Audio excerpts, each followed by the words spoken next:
I thought I'd grown up in a cult. I didn't realize there was anything different about the way I was raised until I, against the wishes of my family, moved out of our commune for college. When they realized I couldn't be dissuaded, they insisted on paying for off-campus housing. The day I moved out, my whole family came to help set the new apartment up. I'm talking aunts, uncles, cousin, the whole nine. Everyone piled into my one-bedroom apartment to haul in couches, set up furniture, and cram my fridge full of pre-made meals. They were so supportive that it all felt almost normal. Until I happened to pass by my parents' car between trips and saw my mother sobbing in the passenger seat. My father's arm around her, his head bent to hers. The windows were up, so I couldn't hear what they were saying. But I thought I saw my father mouth. We prepared him as best as we could. Separation anxiety. Must have been. Adorable. Mom wasn't usually the emotional type, but I guess most parents get that way when their kid leaves the nest for the first time. Especially since I was the only child, and I'd been homeschooled. Putting it that way gave me a sudden pang of anxiety. So I put it out of my mind and tried to focus on the future instead. I'd always wanted to be a zoologist. This college was one of the few in the country that offered a degree, especially back then. It would be fine, I tried to assure myself. Mom and I would both be fine. It would be an adjustment, but we'd both be better for it in the long run. That anxiety lingered though. It hung around in the back of my mind for the rest of the day. But only really started to settle in once all the relatives had climbed back into their cars for the long drive home. Mom had offered to spend the night, but I hadn't wanted to prolong the inevitable. At the time, I told myself it was ripping off the band-aid. Alone, in an unfamiliar apartment, with the sun starting to set outside, I fell back on the old rituals of home for some comfort. Going from room to room to make sure the windows and doors were all locked. Lowering the blinds, shutting the curtains, turning off all the lights and unscrewing all of the light bulbs. Mom and Dad had already removed the ones in the microwave and the fridge for me.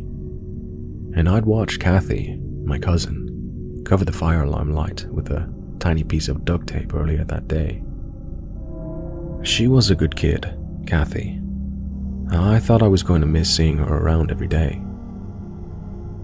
Once I'd ensured that there was no light anywhere in the apartment, I got changed in the dark and went to bed. The next day, I assumed my life as a normal average adult. Orientation was a whirlwind, but I got a chance to meet some of the other kids in my very small major, and hit it off with a few of them. A couple of them had grown up on farms themselves, so we had some stuff in common. Quite a bit of stuff, as it turned out. Just not the one thing. That one, all-important thing. I hit it off with 3 of them.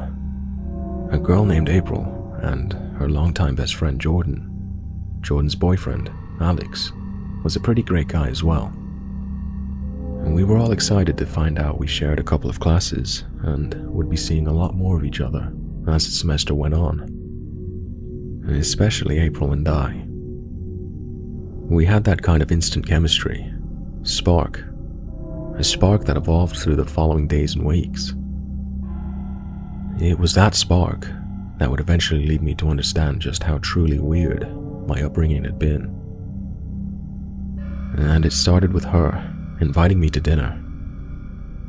A casual friends only type of deal. An exception was made for Alex, because he was basically a friend at this point. A couple other kids from class were over too, and I remember really looking forward to my first off-commune social gathering. I remember being nervous too though, because all my life, I'd really only hung out with my family members, and I wasn't sure I could replicate that in-school connection outside of class. But when I arrived, all that nervousness washed away. April greeted me at the door with a smile and told me how glad she was I'd come. I passed over the six-pack I'd picked up on the way and managed not to smile too awkwardly when I parried that I was glad she'd invited me. Lame small talk. On my part, April was never less than sparkling. Accomplished, I stepped into the warmth and noise of the gathering and was greeted by a chorus of voices. It was a good feeling, a welcoming feeling. Something bubbly welled up in my chest that stayed with me until hours later. It started getting towards sunset. Oh man, I didn't realize how late it was. I noticed a clock out of the corner of my eye and put down the Scrabble tile I'd been about to play. I guess I better get going. It's not even 7. Jordan shot me the weirdest look across the table, still smiling, but acting as if I said something bizarre. "You're not on the farm anymore, guy," Alex laughed, reaching across Jordan to grab his beer from the opposite end table. "You don't have to be in bed when the sun sets." "I don't?" I asked, genuinely confused. The conversation started to fade around me as more people listened in to what Jordan and I were talking about. April came to join us at that point, leaning on the back of the couch. "But what do you do after dark?" I couldn't wrap my head around the concept. What was there to do in the dark? You wouldn't be able to see a thing. "Turn on the light?" Jordan suggested with a laugh. But I could tell she was even more confused by that question than the last. At this point, I figured out something wasn't adding up, because more than one person was looking at me like I'd grown a second head. I hesitated to ask. I remember reaching for my drink to delay the inevitable, moistening my lips before I spoke. But, I was a man of science. Now, I think some part of me already doubted. But when you were raised believing something, when you were taught it was the equivalent to the sky being blue. What about the demons? Things got really quiet then. You could have heard a pin drop. "The what?" April asked. I grimaced, but I knew she'd heard me just fine. She wanted me to repeat myself because she was hoping that she hadn't. The demon sailors," I repeated, more slowly and awkwardly, twisting the beer can between my palms. No one said anything for a while. I was starting to sweat, made worse by the clock ticking loudly on the wall. After a long while, Alex put his beer down on the table and leaned forward, squinting faintly. "You don't really believe in demons, do you?"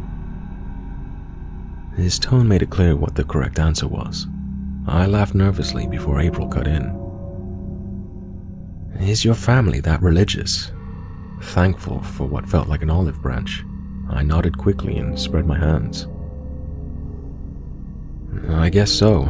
I didn't realize. You know what it's like living on a farm." Jordan picked up on that thread and carried it, breaking into a soft, relieved laugh. "Yeah, it gets pretty isolated. My parents were really religious too. I guess I forgot you were homeschooled as well." "Thank God I went to public school. I can't imagine what I'd still believe." But Alex, of all people, didn't seem quite ready to let it go.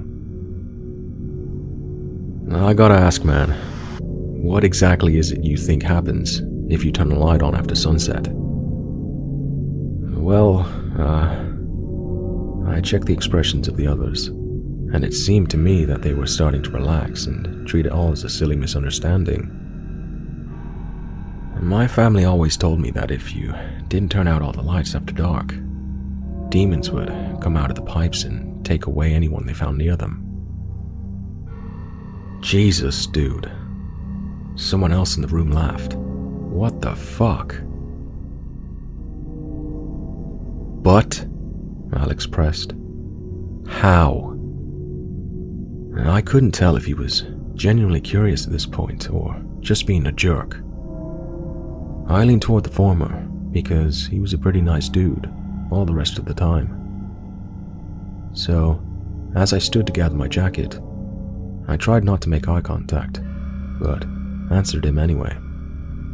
They dragged them into the water to drown. One of the girls squealed in horror. One of the guys laughed, a different one. I didn't recognize it.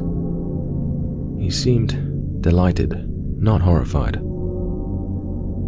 "That's so fucked," he yelled gleefully. I smiled tightly and shrugged my jacket on. "Yeah," I agreed awkwardly. "I guess I better go. I've got a lot of homework to do. It was nice meeting you guys." I tossed a wave over my shoulder and made my way toward the front door. 10 kinds of grateful no one shot that excuse as dead as a lame horse. April followed me to the door, looking like sympathy personified. "I had fun tonight," I told her, standing on the doorstep. A little white lie. I didn't want her to feel bad about the sharp left turn that had all taken. She frowned, smiled, and then got up on her tiptoes and kissed me. "We should do this again," she said when she dropped back down. And just like that, I forgot all about demon sailors and lights. I drove home on cloud 9, giddy until I parked my car, walked up the steps, unlocked my apartment door, and stepped inside. The jingle of the keys hitting the side table sounded extraordinarily loud in an empty apartment. I hesitated, shutting the door behind me. And then, a little ashamed, went through the nightly ritual anyway. The little seed of doubt had been sown, but I wasn't quite ready to let go. Not after a lifetime. Not with only 2 months of living alone under my belt. As the days passed, I began to doubt more and more, especially going to class and seeing all the people who evidently left their lights on and survived throughout the night.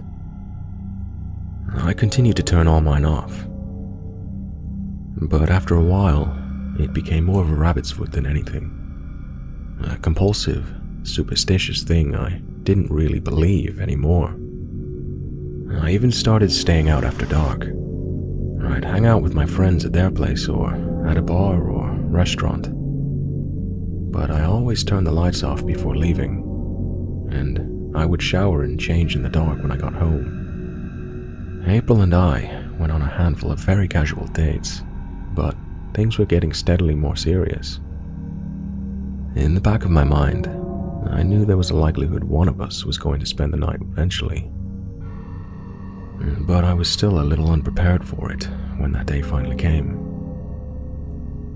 It was pretty fantastic, honestly. I'd never felt more love for anyone than I did for April that night. By mutual decision, we'd ended up back in my place because of my lack of roommates. I don't think the lighting situation crossed either of our minds until the middle of the night when I was woken up by April. "Babe," she was whispering, her hand on my shoulder. "The bathroom light isn't working." It took me a minute to figure out who, what, and where, but when I got through the fog and memory kicked back in, I sort of nodded sleepily and stood up. "Yeah, the light bulb is unscrewed," I muttered, navigating through the dark to the bathroom. The light bulb squeaked as I twisted it into place. I will always remember that sound, and having to look away when it immediately lit up. I wasn't looking when April brushed past me, and I was still blinking when she laughingly pushed me back toward the bedroom. "Okay, now get out." and the tap chose that moment to make the worst gurgling sound. I kinda jumped. She did too. We both looked, and then both started giggling a few seconds later. "Demons," I informed her, nodding seriously as I pivoted back to bed. That was when the shower started to scream. "What is wrong with your plumbing?" April covered her ears to block out the awful, low-pitched sound. I cringed and covered my ears too, shaking my head helplessly.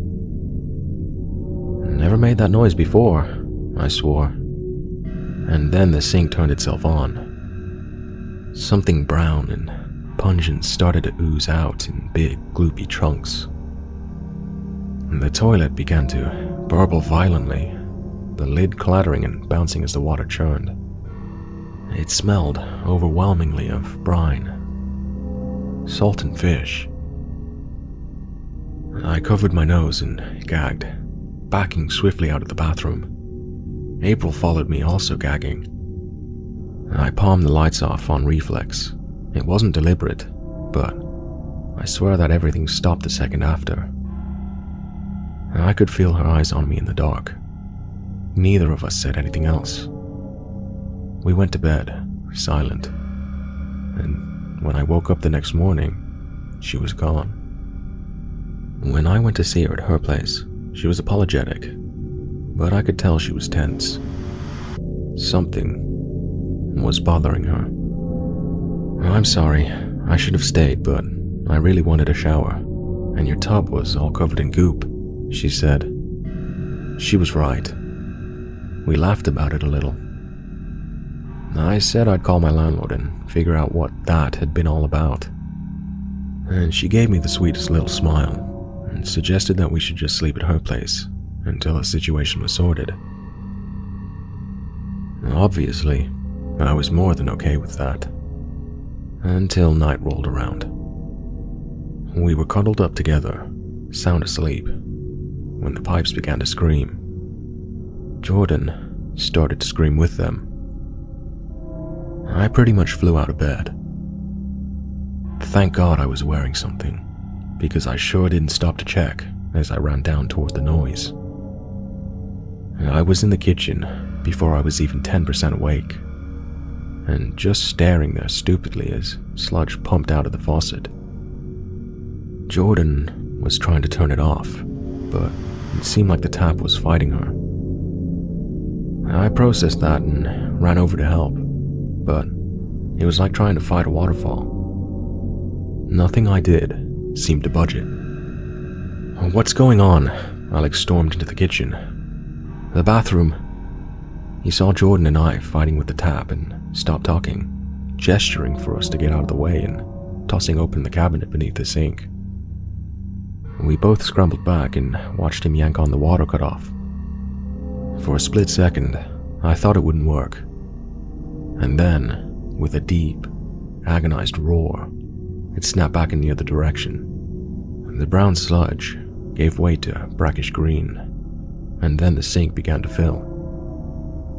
I saw the drain bubbling as I backed further away, almost colliding with my girlfriend. She was looking up at me with wide, anxiety-filled eyes. I looked back at her, speechless and confused. She looked at the light switch. I reached out to flip it off, but unlike the night previous, nothing happened. The sink began to overflow. I could see it in the light that spilled in through the kitchen window. From the digital clock on the microwave, from the living room in the hallway. It was everywhere, I realized with a sick feeling. That was before the first hand plunged out of the water, twisted and smoky, wreathed in some kind of drifting filaments. Strands of something that my mind shied away from. I didn't recognize it for what it was until it was already grabbing the edge of the counter and hauling more of something out. I could hear water gushing down the hall and realized the carpet beneath my feet was soaked. April looked at me again, In a panic, I grabbed her and ran for the door. Alex and Jordan followed, the four of us racing out onto the street. Water poured down the porch behind us, spilling onto the lawn. I looked back at the kitchen window as I dove into the car and saw something misshapen and hunched, shambling past, horrifyingly fast. The ignition seemed to turn itself. The engine roared to life and I peeled out. April white-knuckled and silent beside me. All she had on was a robe. Jordan and Alex were in a similar state. I didn't know where else to go. I was in a state of complete panic, but I kept thinking to myself that we couldn't go to like a convenience store or anything, because none of us had any shoes or shirts. They would never let us in. Somehow, I ended up on the freeway. I think in my terror, the knee-jerk reaction was to just go home. Not to the apartment, but my real home, the farm. It started to rain as I got onto the highway. A torrent of water hit the car so hard that it bounced, and I briefly felt the tires try to leave the pavement. I did the absolute wrong thing, the thing you're never supposed to do in those circumstances. I gunned it. I jammed the gas pedal against the floorboards and felt my sedan lurch. Thank God the pavement must have still been dry enough, because somehow she found traction and flung us forward. Alex bounced off the back of my seat. I heard Jordan cry out, but there was no time to look or stop. My eyes were on the road and the near biblical amount of rain running down it. The part of the highway we'd entered was sitting on a hill. To me, in my mind, our only salvation was over that hill. To survive, we needed to make it over. The tires were squealing. The back was trying to fishtail. By all rights, what I did ought to have killed us all. Because I didn't slow down. The needle flipped into the red and I kept my foot on the pedal. The whole of my soul focused on every vanishing inch of the incline. All around us, figures began to take shape in the walls of rain. I heard the others screaming, weeping, and praying as I shot up over the top of the hill. Breaking over that slope felt like busting out of hell. I felt a surge of triumph hitting the dark, smooth pavement that came after. It was still raining buckets, so much that the windshield wipers couldn't keep up, but I only eased off the pedal a little bit, just enough not to burn out the engine. There were still bodies everywhere. I saw a few of them in the rearview mirror, shuffling out of the darkness into the scope of the headlights. Men of all shapes and sizes and ages. Pale men, swarthy men, tall men and small. Some with bloated, bulging eyes and gaping mouths. Some with peaceful expressions and closed eyes that seemed to follow us anyway. One came out of the darkness on the driver's side. Despite only shuffling, he moved with superhuman speed. He almost reached us, even though I had to have been doing 80 or 90. I got a real good look at him. Time slowed down for a heartbeat. I saw every detail, from his blue vest to the second grisly mouth cut in his throat. Home was hours away, and I knew for a fact that the stretch of highway we were supposed to be entering was empty. There was nothing on this side of town, just scrub and dead grass for miles. A thick wedge of no man's land, all the way up to the foothills where my family lived. And yet, There were lights everywhere. Murky, indistinct lights, swimming around in the darkness where there were no houses and there were no cars. A couple of times, I almost doubted myself. There was so much happening. The bodies were everywhere at once. I was driving through some of them, and they exploded around the car in clouds of silt and sand that would completely cover the windshield for a few seconds. What if those actually were other cars? What if I'd left the freeway and didn't realize? Only the flashing white lines beside me and the smooth run of pavement kept me from jerking the wheel and veering off in the direction of those distant orbs. "Where are you going?" I'd honestly forgotten anyone else was in the car when April spoke up. It startled me so bad that, again, I nearly doomed us all by jerking the wheel too hard. Only luck saved our lives that night. I certainly played no part. "Home," I rasped, my throat too tight to properly speak.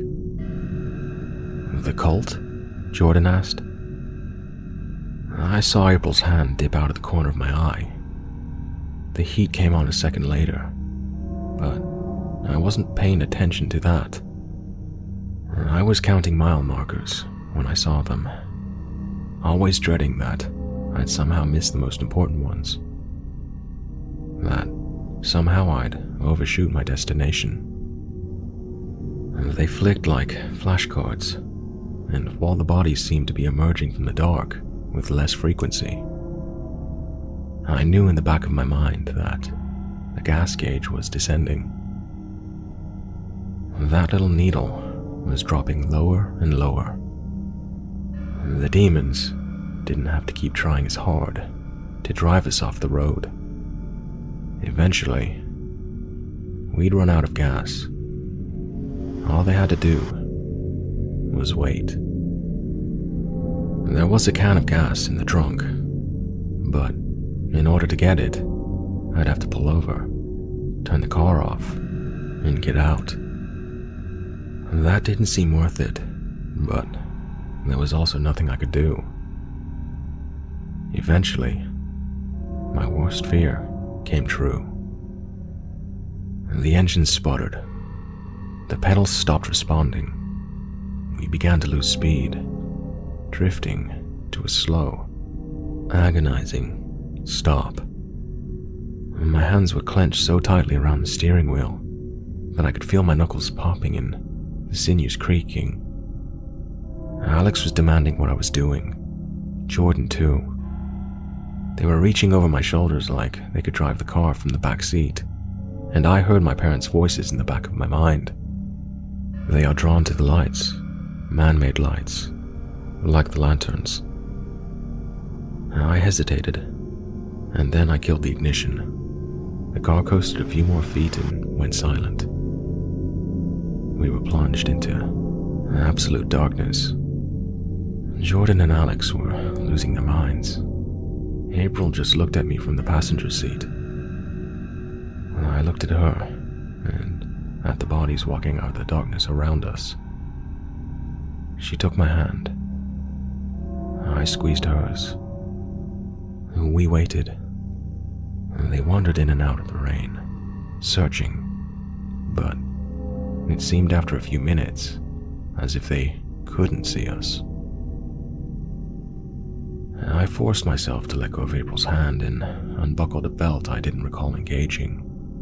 The door handle clicked. I stepped out into the rain and saw a few heads lift.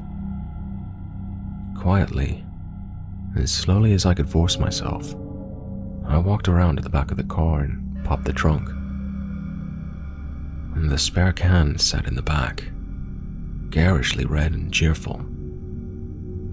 It felt cold and slick in my palm. I closed the trunk.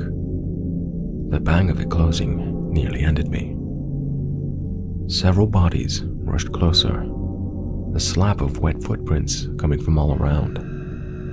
A few feet shy, They turned in other directions, but continued to amble closer. I was shaking as I unscrewed the gas cap and poured the fuel in, losing more than a little to the ground inside the car, praying that I got enough in, that the water wouldn't get in too, closing the door softly, turning the headlights off, trying the ignition. The car came back to life, so did the dash, but I never parked it. And as soon as the spark rolled through the engine, she was moving again. I kept my foot off the brakes, letting her ease back into it, and hoping that would keep the eyes off of us. It sort of did. Only a few heads seemed to turn in our direction. There was only the blinking of the digital clock. April jammed it off. In darkness, we rolled forward, between the wandering shapes. Without the reflective paint of the road or the mile signs to guide us. I had to flip the lights on a handful of times to check where we were. Each time they rushed us, and I had to slam the gas pedal. And then there it was. The mile marker I'd been looking for. Home was a plain dirt turnoff that had to be soup at this point. I left the highway and bumped the last few miles to salvation. The storm was still rolling. I could barely see my hand in front of my face, but my parents had installed a series of brick divides on the road. I'd been taught all my life to remember the exact number. 1, 2, 3, 4, 5. Stop. The last one was directly in front of the house. I killed the ignition for the last time. She sputtered out, and we sat there in silence until the pitch dark gave way to gray. Until the rain began to slacken, the torrent became a downpour, and then a drizzle. Finally, I got out. April and Jordan and Alex came with me. I walked up the steps to my home and found the keys beneath the mat. I led us all into an even deeper darkness and shut the door behind us. Home. We were finally safe, and my parents came down to greet us. They must have heard the door. Dad went down to the basement, and I know even though we wouldn't be able to see it, in a few minutes, the lighthouse would begin to flash miles and miles away. Mom brought us blankets and dry towels, and we all camped out in the living room until morning when it finally came. The old analog clock read 3 in the afternoon, before it was bright enough with natural sunlight to read it. And the storm itself lingered for 3 more days before the last clouds finally dissipated. But even then, I never left. College didn't seem as worth it as it once had. I guess the others agreed, because they live here with us, on the commune now. Their parents think I kidnapped them, and that they're all part of the cult now. I guess maybe they're not wrong.